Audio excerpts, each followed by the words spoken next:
Hi, good morning. Wednesday you saw me kind of break down,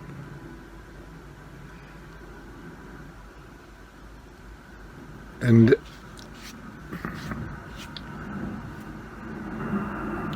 I think we all got a soft spot in our hearts for certain things,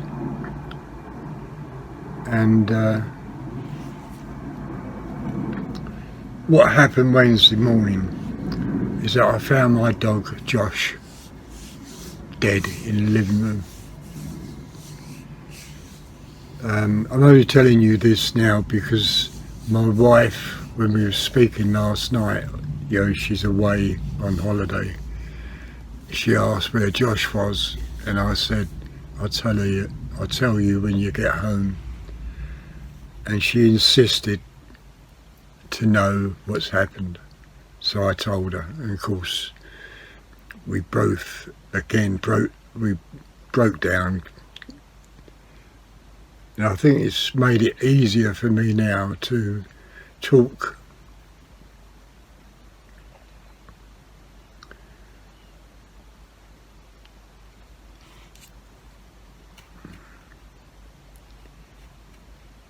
To me, Josh was more than a dog.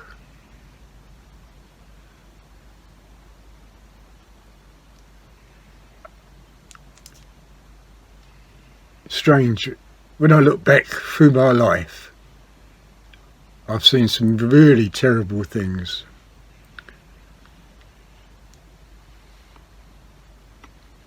And I've never really took much notice or thought about it, but they've been really bad.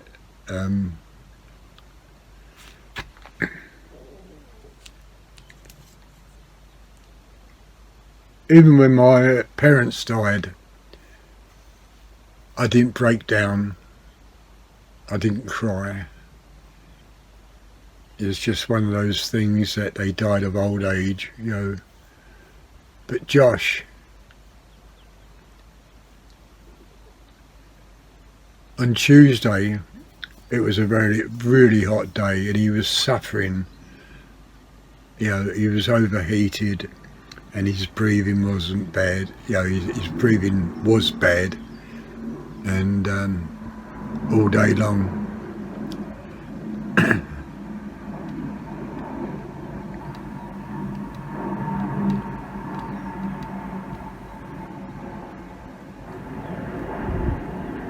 I keep thinking to myself what I could have done, stuck wet towels on him and stuff like that. But I just didn't think. So I'm blaming myself for him dying.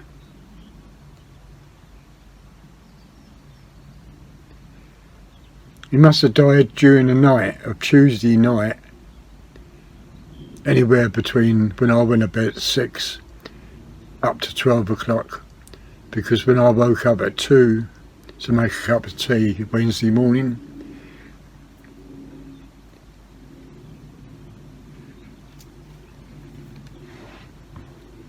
you get a certain sound in the house,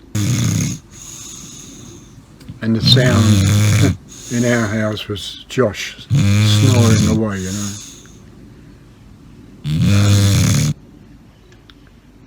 But when I got up, the house was absolutely quiet.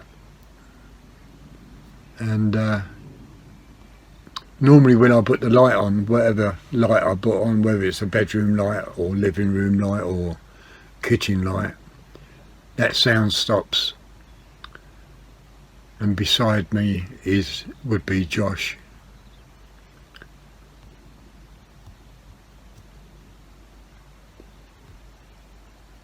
I think by telling the wife yesterday, it's made it much easier for me to speak about it.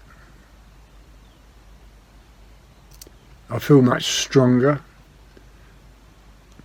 but now I've got to worry about the wife being away and her knowing that what's happened. And when you're in that kind of fit state, you get confused, you do stupid things like crossing the road without looking. And of course, this morning I haven't heard from her at all, and so now I'm a little bit worried for her. Whether she's making her way back home, I don't know, until she contacts me. You know, I'm smoking in the house, well, in the office.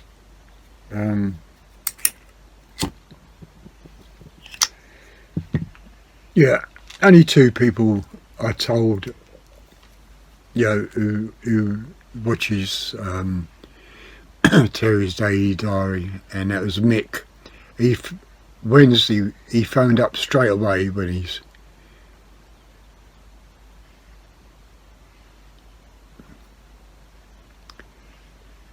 saw me on the tube.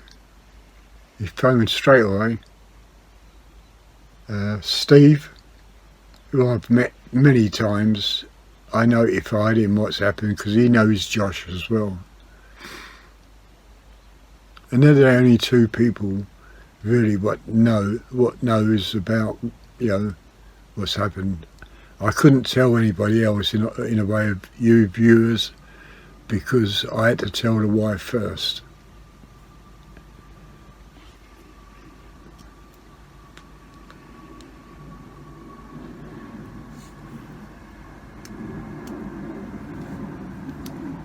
Anyway, look, what I'm going to do today, I'm going to try and shoot.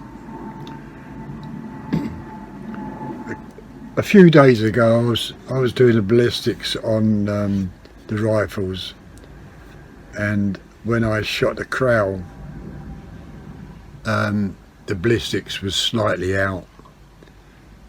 And over the last couple of days what I've been doing is looking at my ballistic chart, and of course I realise what I've done wrong. On the 3x12 Zulus, I stuck the ballistic chart of that in the 5x20.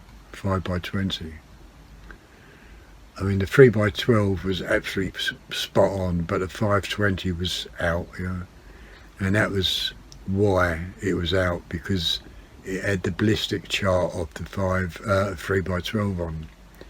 Now, whether I'm making any sense, I don't know, but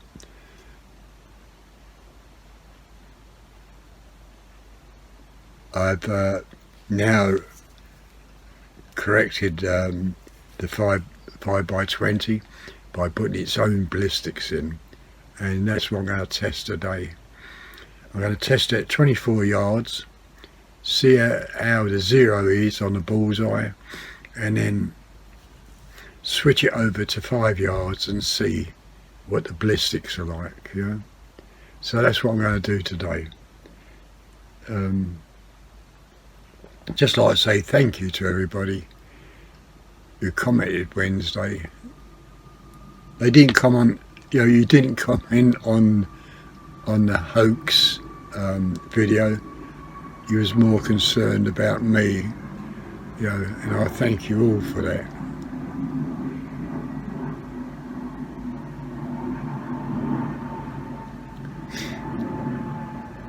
Anyway, until I get outside, I'll see you later, okay?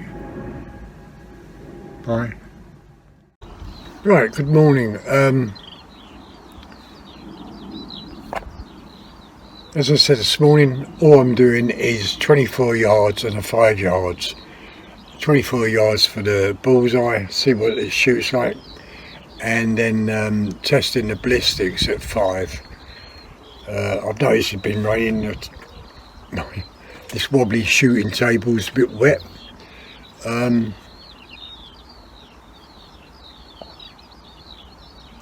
This might be a bit boring for you because you've seen it all before, and you know, but it's something I have to do.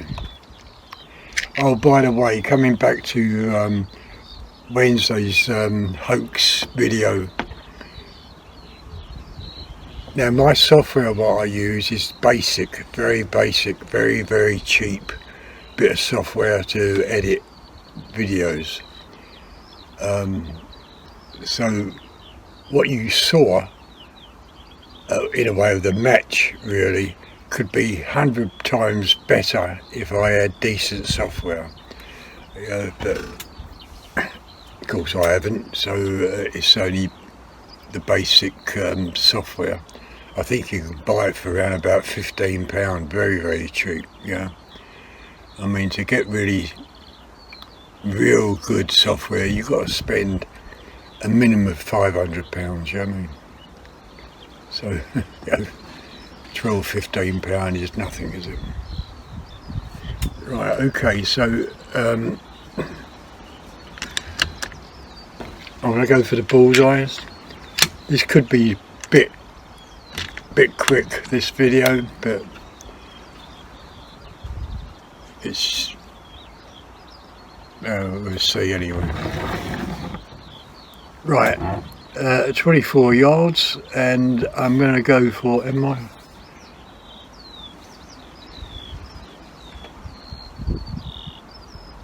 better clearer, I think. I'm going to go for the left hand top bullseye first. I'll try to go for the centre of it. And we have got quite a bit of wind today. You can see the tree is blowing.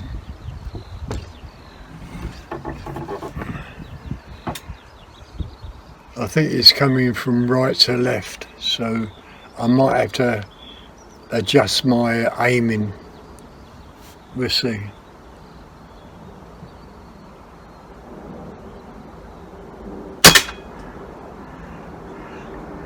Right, that shot centre, but to the right. Unless I moved, I don't know.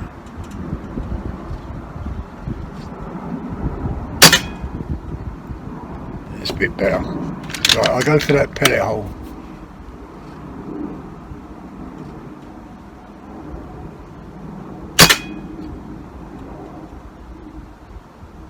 Almost.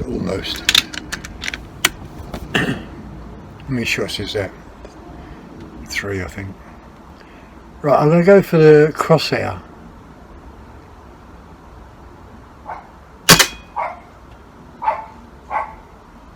That's spot on.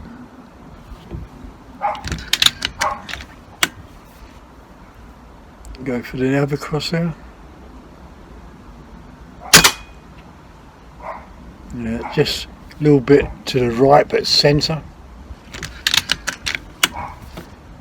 I go for that hole,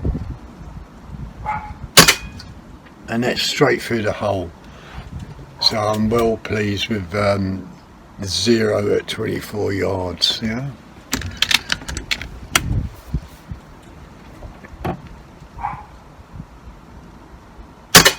Yeah, straight through the bullseye hole. Can't complain about that at all. Try that one. No, right beside it, see that?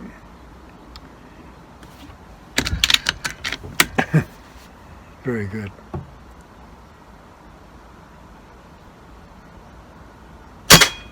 And that's straight for the hole.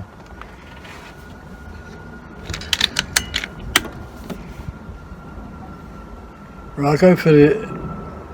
I'm not quite sure how many shots I've got left. I can't see.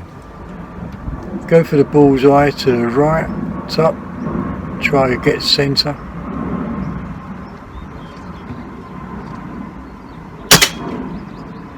And that's almost dead centre.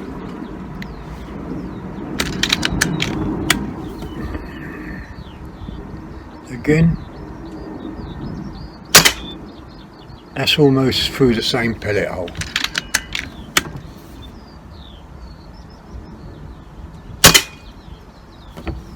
That wasn't, but it's still in a bullseye, yeah. And that was the last shot. Okay. So what I'm going to do now, I'm going to go for the 5 yard on the ballistics.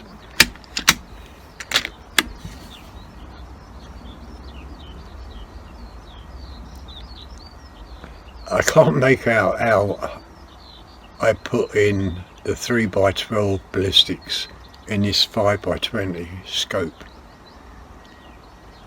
Just can't make that out. I suppose it's easy. Well, I don't know. Most people have only got one Zulus scope, haven't they? Anyway, so what we've got here is the 5-yard target.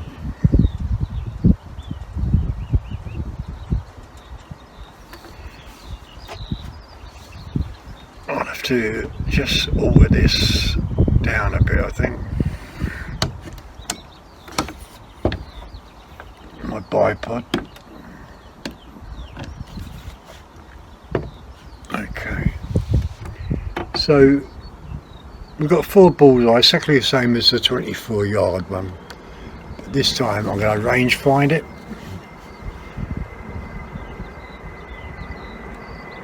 Right, it says 5 yards. So now, if I put that on, put a crosshair on the bullseye, you can see it drop.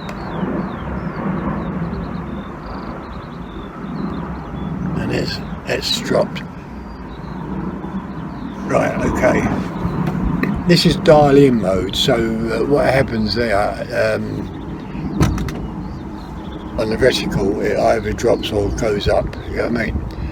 Where if you had it in holdover mode, you get a little kind of red box, I think it's a red box, and you aim by that, you know.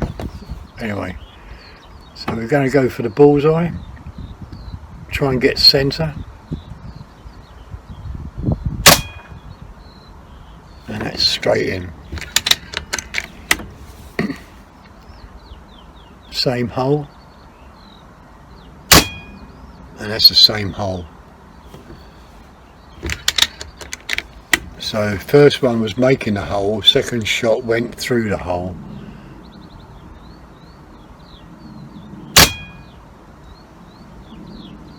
And that went through as well.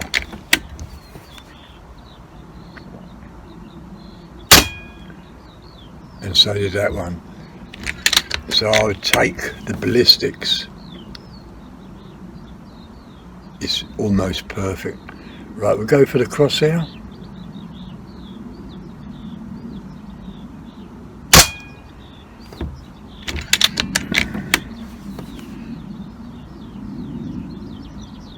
Oh, I just took the wrong target. Never mind. Never mind. I might as well go on that target.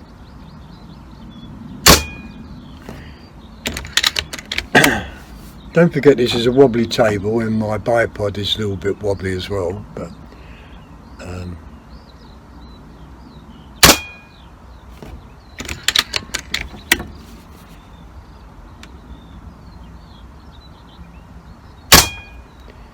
yeah, well, to me that is spot on with the ballistics.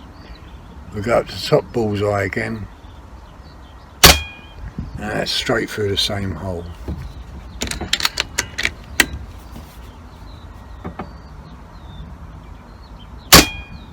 And that's straight through again.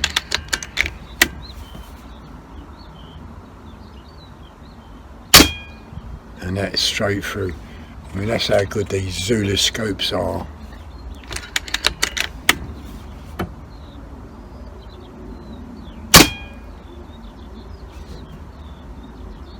You can't. What can you say about that?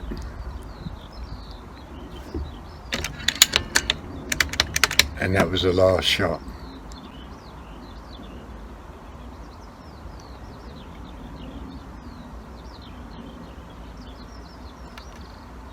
Right, if I turn the ballistics off, you should see that jump up. There it goes.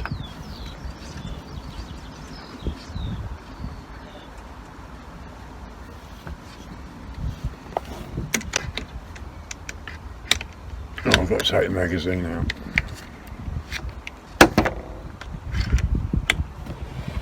Yeah, alright, let's put this back up.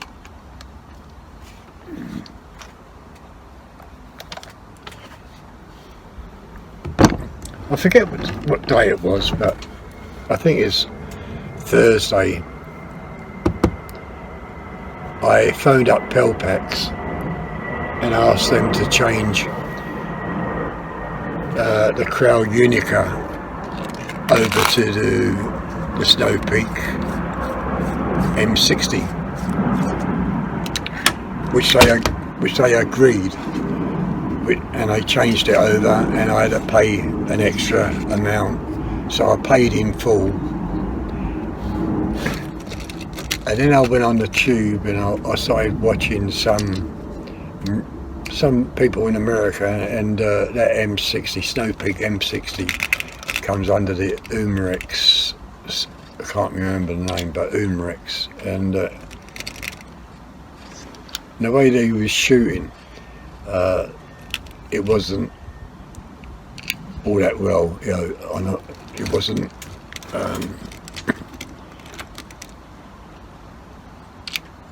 well, it was just like shooting a shotgun. And then I came across another video, a UK video, a young coloured boy shooting.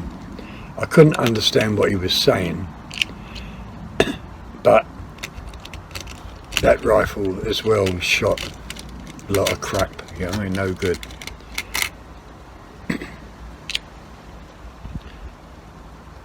And then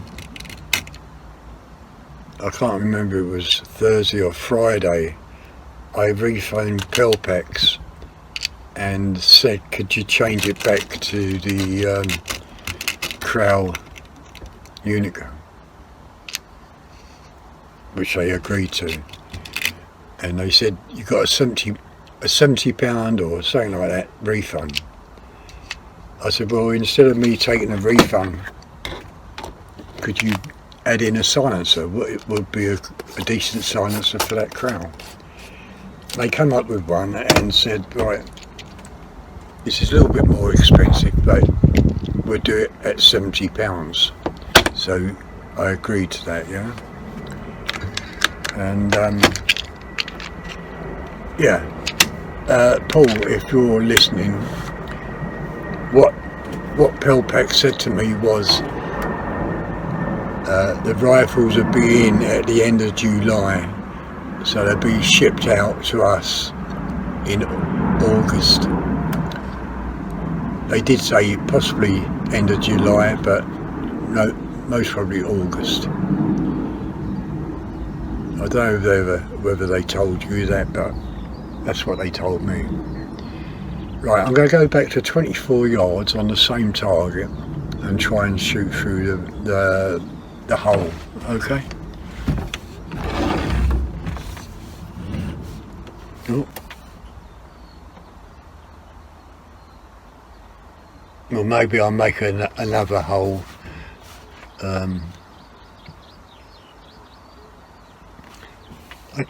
What am I?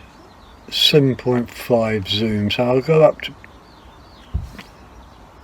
I'm on 10 times zoom now, so the 3x9 would be just a little bit under this zoom rate. So we'll go for the crosshair.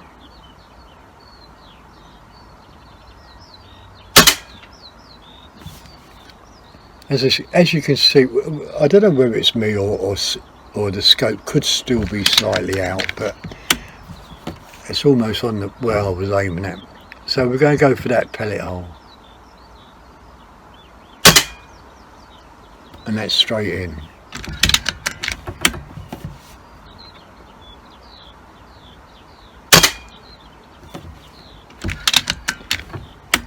The first shot was making a hole, the second two shots was going through the hole, so very, very good. And that's slightly to the right, that pellet, but then the wind did blow a bit, but the wind's never bothered me here, really. But you can see it's still going through.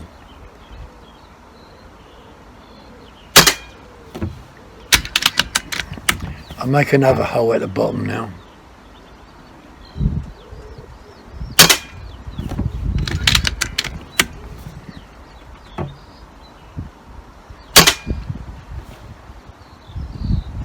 flew a little bit high, I think.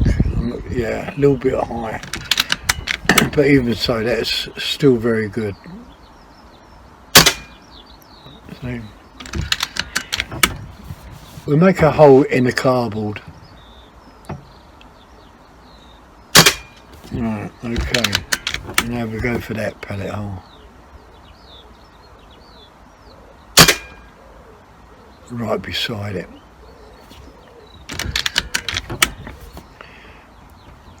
As I say, the table moves and the bipod moves, so I'm well pleased.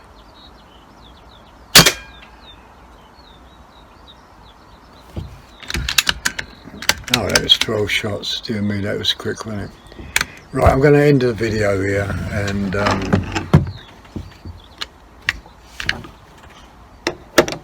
right, decock. Safety's on.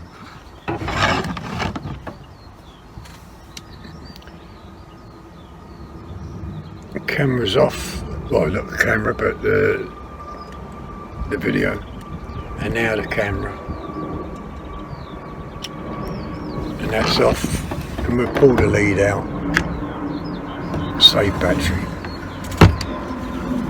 Well, okay, I know that was a little bit boring for you, but something I had to do, you know, make sure the ballistics are okay.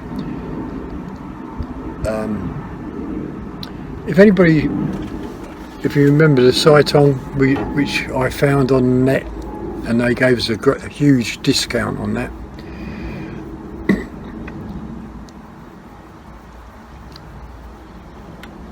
If anybody's thinking about getting a Zulus, which I would recommend, that's about the only thing I've ever recommended is a Zulus, I would put up the Cytong for sale, even if you took a loss, even if you took £100 loss and you only just got £100 for it.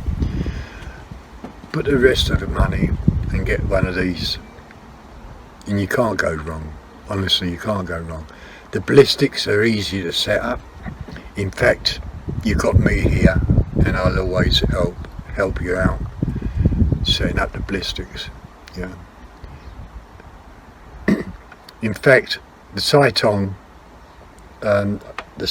scope that I got, I will most probably sell it for about £100. Well, I will sell it for £100, and I will buy another one of these for the Creole Unica. That's how much I like the Zulus. I'd rather take £100 loss on one scope and put the rest of the money onto what I would call a very, very, very good scope. Yeah. Anyway, that's the end of the video. It's 19 minutes plus the trailer, so I'll see you later. Okay, thank you. Bye.